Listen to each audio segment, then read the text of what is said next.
As we've said many times on the program, the unemployment rate at 8.2% doesn't reflect the number of people who have given up looking for work. One California lawmaker introducing legislation to include these people when the government reports the numbers each month.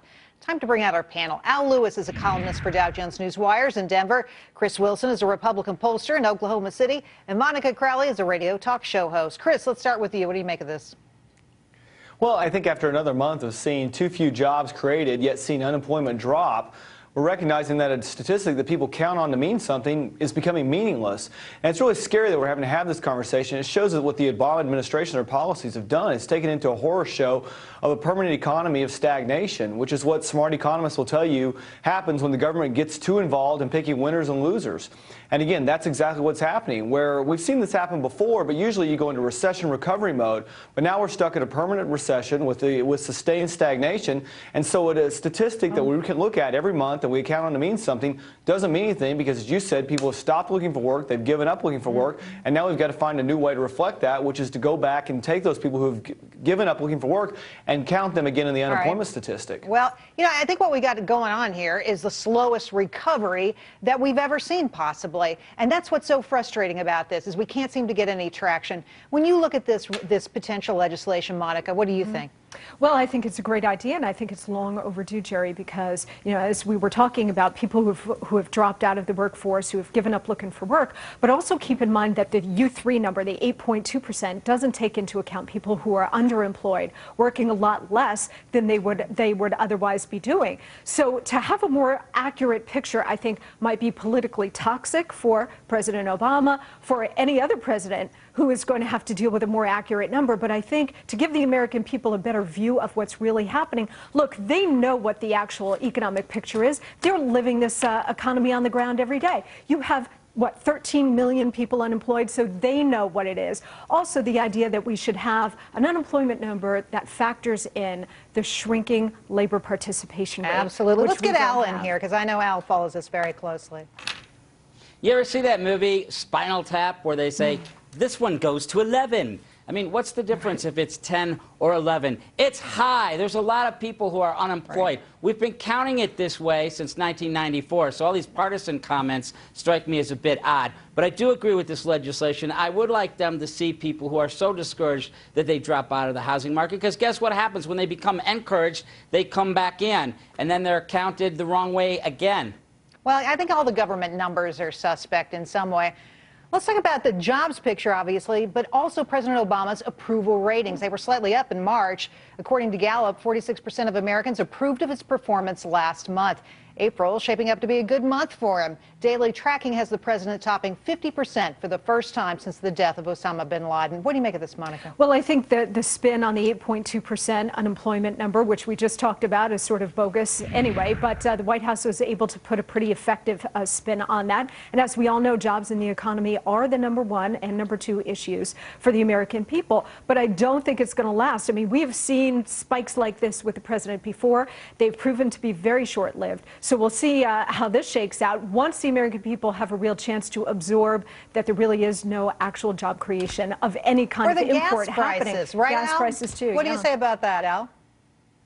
I don't know what Obama did last month, but it's nice to see that he's rising in the polls. Maybe it's a reflection that none of the Republican contenders have done anything either. I think that these polls are irrelevant. What's going to matter is what his approval rating is in November. And I think that between now and November, a lot can change in our economy and in our jobs picture. That'll affect him a lot. You just don't know. Chris, what do you say?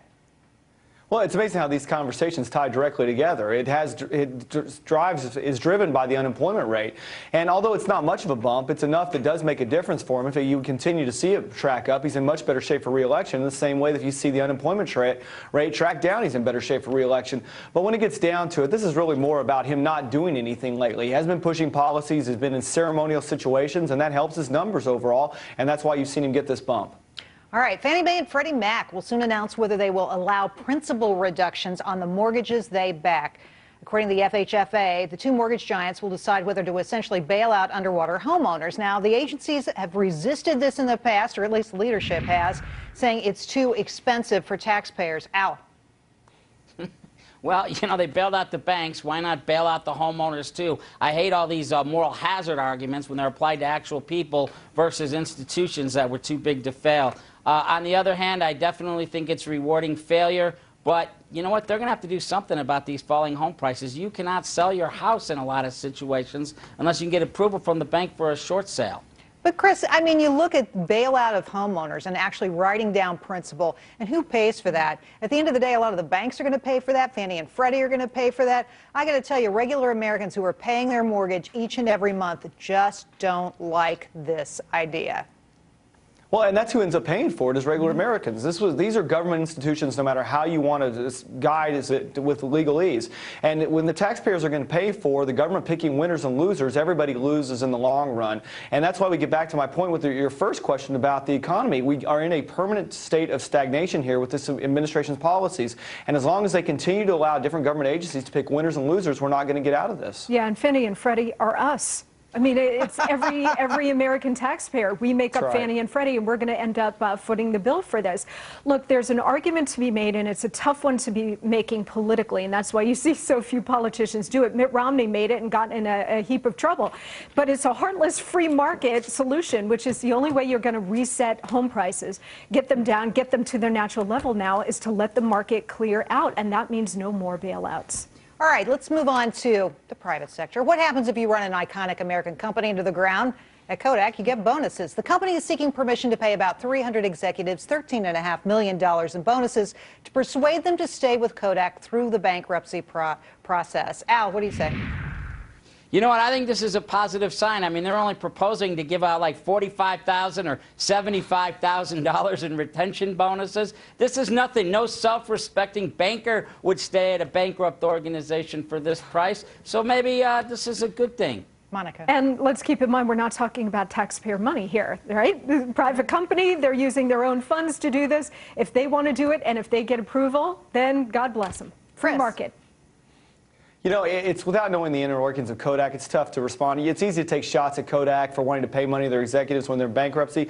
But at the same time, it's unfair to the collectors. But if they need to keep those executives to survive as a company, I mean, Kodak would be a horrible company to see just completely dissipate. And they're sort of an iconic American company, and I'm rooting for them. And I hope if this is what they need to make it, then they should do it.